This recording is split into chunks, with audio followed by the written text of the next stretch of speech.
네, 안녕하세요. 빛나라 스티브입니다.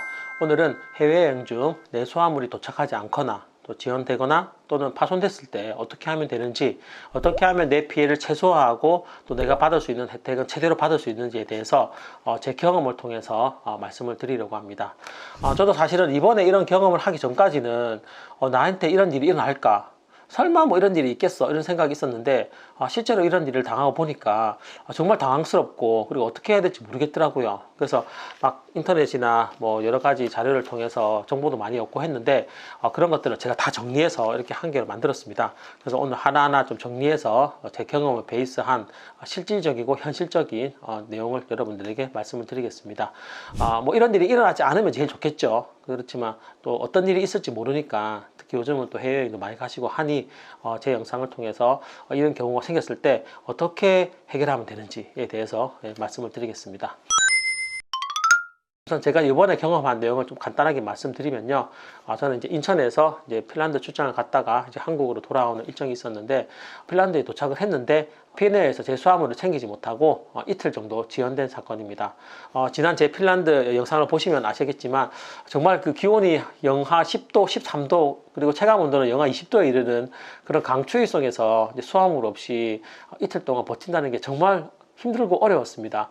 사실 그 당시만 하더라도 혹시라도 내 수화물이 도착을 안 하면 어떻게 하나 이런 생각도 많이 했거든요. 이제 생필품 같은 거는 다 캐리어에 다 있고 뭐 두꺼운 외투나 그리고 뭐 필요한 물건들도 다 캐리어에 담는 경우가 많기 때문에 정말로 이렇게 수화물이 도착하지 않았을 때 정말 당황스럽고 정말 어떻게 해야 될지 모르고 막 그랬던 기억이 납니다. 하지만 제가 또 여러 가지 정보도 찾고 예전에 제가 뉴욕 여행 갔다 오면서도 그때 항공사 지원으로 이제 여행자 보험 신청하는 것도 한번 경험했기 때문에 그때 경험을 베이스로 최대한 효율적으로 어차피 벌어진 일이니까 나의 피해는 최소화하고 또 나의 혜택은 최대화하는 그런 방법에 대해서 많은 고민을 했는데 오늘 그 내용을 하나하나 좀 말씀을 드리겠습니다. 이번에 저 같은 경우는 이제 이틀 수화물 지원이 되었는데요. 항공사에서 100유로 를 이렇게 지원을 받았고요. 그리고 이제 여행자 보험에서 20만 원, 그리고 이제 추가 보험에서 21만 3,620원 이렇게 해서 총 금액적으로 따지면은 한 40만 원, 45만 원 정도 이렇게 총 받았습니다. 어떻게 보면 이게 뭐 작은 돈이라고도 할 수 있는데 그래도 그 기간 동안 수화물이 없어서 제가 받은 피해를 생각하면 어떻게든 좀 더 많은 혜택을 보려고 이렇게 노력을 했거든요. 그래서 항공사에서는 이제 하루 50유로씩 쳐가지고 이제 100유로를 이렇게 해서 받았는데 그 과정도 정말 지난했습니다.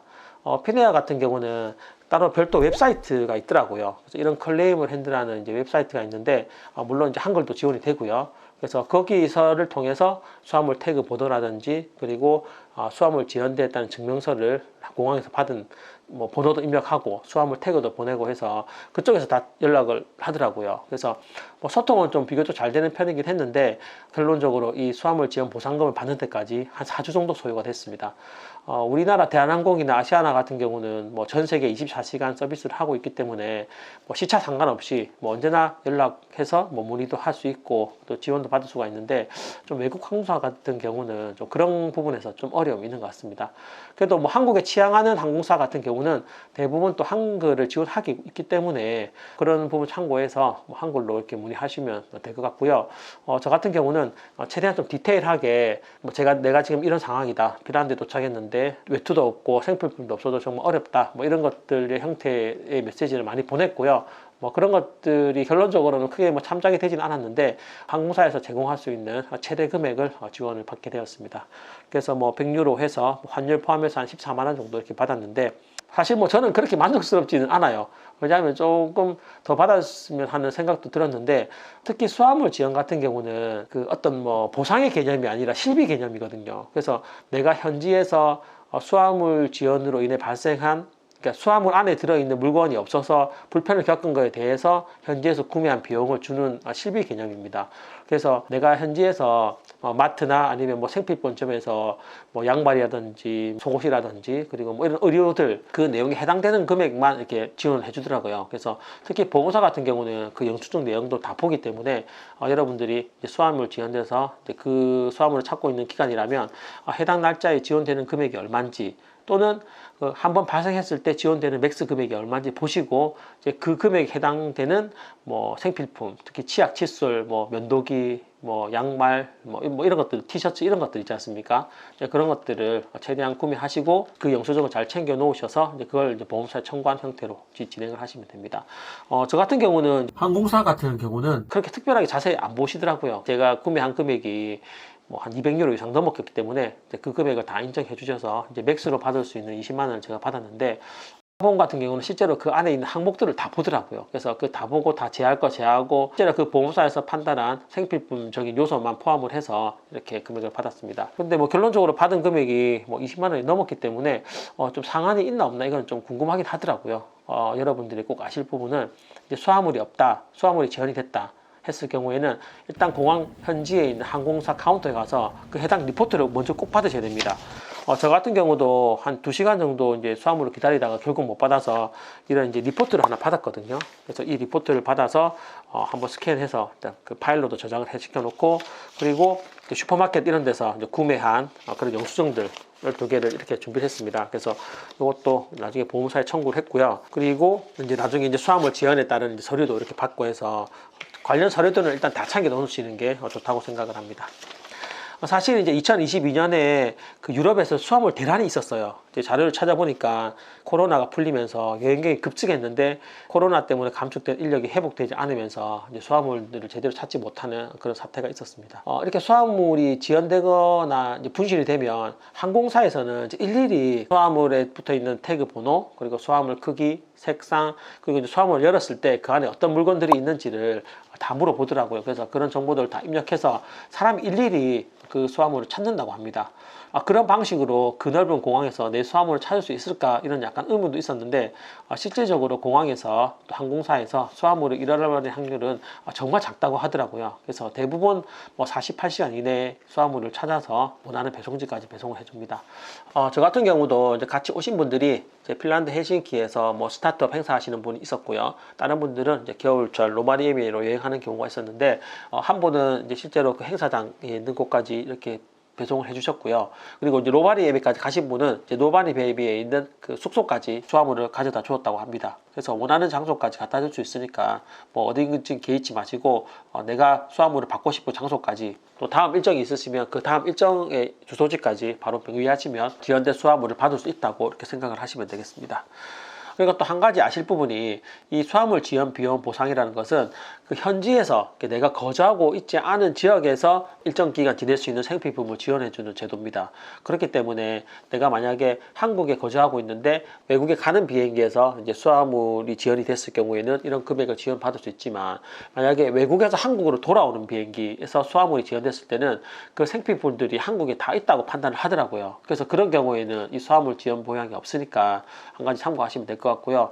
사실 여행객 입장에서는 뭐 이렇게 나갈 때 수화물이 지연되거나 들어올 때 수화물이 지연되거나 둘 다 불편한 건 마찬가지인데, 약간 그 보험사나 항공사에서 보는 시각은 좀 다르다는 것을 여러분이 알고 계셨으면 좋겠습니다. 항공사에 따라서 이런 수화물 지연 비용 대신에 현지에서 생활할 수 있는 비용을 바로 현금으로 주는 경우도 있답니다.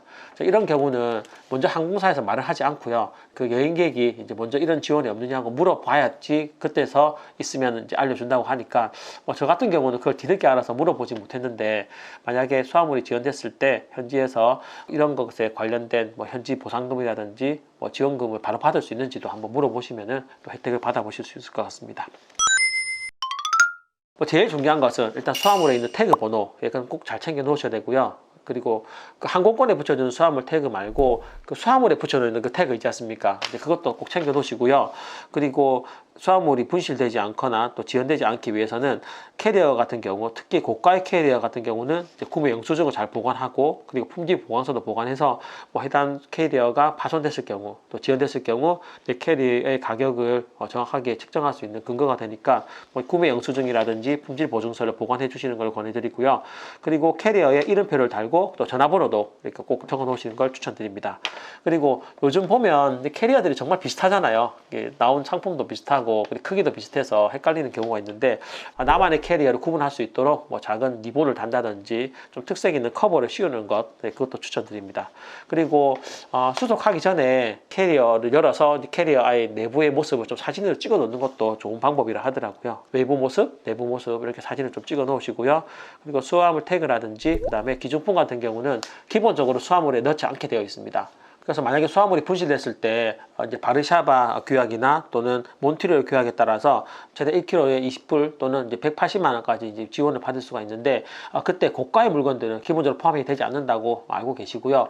이런 고가의 제품들이 있을 경우 이제 사전 신고를 하면 이제 그것도 이제 포함이 되는 경우가 있는데 사실 그런 경우가 거의 없기 때문에 일단 비싼 것들, 핸드폰 뭐 고가의 그런 의류라든지 가방 뭐 이런 것들은 다 휴대하고 다니는 게 기본 정책이라고 알고 계시면 됩니다. 그리고 이제 수화물이 잘못 배송되는 경우 중에 하나가 여러분 캐리어에 보면은 스티커 많이 붙여 놓으시잖아요. 그 고유 태그 번호가 있는 그 스티커가 사실은 여행을 다니면서 이제 기념이 되기도 하는데 그거 많이 붙여져 있는 사람들 보면은 좀 부럽기도 하고 저 사람은 좀 여행을 많이 다닌 사람이구나 이렇게 인식을 하기도 하는데 이제 그런 것 때문에 잘못 오류가 나서 수화물이 잘못 배송되는 경우가 있답니다. 그래서 이번 여행에 관계없는 그 스티커는 다 제거해 주시는 게 좋겠습니다. 제가 지금까지는 이제 수화물 지연에 관련돼서 말씀드렸는데 수화물이 파손됐을 경우에는 이제 항공사에 따라서 이제 동급의 캐리어를 이제 선택할 수 있게 해주는 경우도 있고요. 그리고 수리업체에 맡겨서 이렇게 수리를 해주는 경우가 있습니다. 보통 우리나라 항공사 같은 경우는 이제 교체보다는 이제 수리 쪽으로 많이 하는 것 같고요. 또 외국 항공사 같은 경우는 이제 동급의 그런 캐리어 중에 하나를 선택해서 이렇게 받는 경우가 있다고 합니다. 그래서 그런 경우도 참고하시고요. 이제 수화물이 분실됐을 때 이제 수화물 안에 있는 비용을 이제 청구할 수가 있는데 우리나라를 포함한 이제 144개국이 이제 몬트리올 협약이라는 곳에 가입이 되어 있다고 합니다. 여기는 이제 수화물 한 개당 최대 180만 원까지 이렇게 보상을 받을 수 있는데요. 뭐 태국이나 이런 것들 있잖아요. 일부 국가의 항공사들 같은 경우는 이제 몬트리올에 가입되지 않아서 이제 바르샤바 조약에 따른다고 합니다.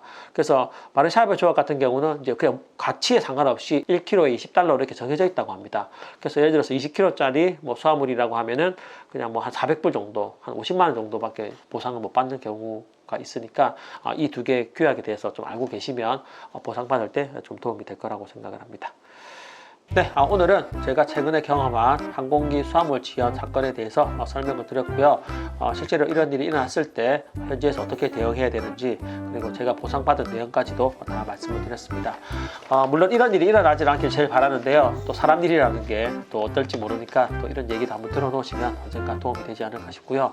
그리고 영상을 끝까지 보지 않더라도 다음에 이런 일이 있을 때 제 영상 찾아보시고 도움 받으시고 또 필요하시면 댓글로 문의 주시면 제가 또 기억나는 대로 이렇게 도와드리도록 하겠습니다. 특히 이제 수화물 분실이나 지연 같은 경우는 이게 환승하는 경우에 좀 많이 일어나거든요. 그럴 때는 비행기 탑승하기 전에 카운터에서 내 수화물이 제대로 실렸는지 꼭 확인하시고 탑승하시는 걸 보내드립니다. 대한항공 같은 경우는 보면은 외부로 내 수화물이 실렸습니다. 뭐 지금 어디로 이동합니다. 이렇게 다 알려주더라고요. 근데 아직까지 외국 항공사는 뭐 그렇게까지는 서비스가 안 되는 것 같습니다. 근데 그럴 경우에는 환승하는 공항 카운터에서 탑승하기 전에 내 수화물 티켓을 보여주고 이 수화물이 지금 이 항공기에 제대로 실려 있는지 이걸 꼭 확인하시고 탑승해 주길 보내드립니다. 그리고 환승 시간도 최대한 2시간 이상 이렇게 확보하시는 게 안전하고요. 그거보다 짧으면 이제 커넥션 되는 시간이 너무 짧기 때문에 수화물이 미처 실리지 않는 경우도 있습니다. 특히 항공사 입장에서는 또 공항 입장에서는 그 환승할 때 비행기 티켓이 없는 경우도 있거든요. 그런 경우는 보안 측면에서 이 사람이 타지도 않았는데 수화물만 실을 수가 없다고 하더라고요. 그런 경우에 수화물이 실리지 않거나 또 지연되는 경우가 많이 발생하니까 여러 가지 맥락을 잘 판단하셔서 안전하게 내 수화물을 내가 지킨다는 마음으로 계속 확인하시고 체크하는 그런 습관을 갖는 게 중요하다고 생각합니다. 네, 오늘 정보는 여기까지고요. 네, 다음에도 유용한 정보로 뵙겠습니다. 날이 많이 추운데 몸 관리 잘 하시고요. 항상 좋은 일만 많으셨으면 좋겠습니다. 네, 감사합니다.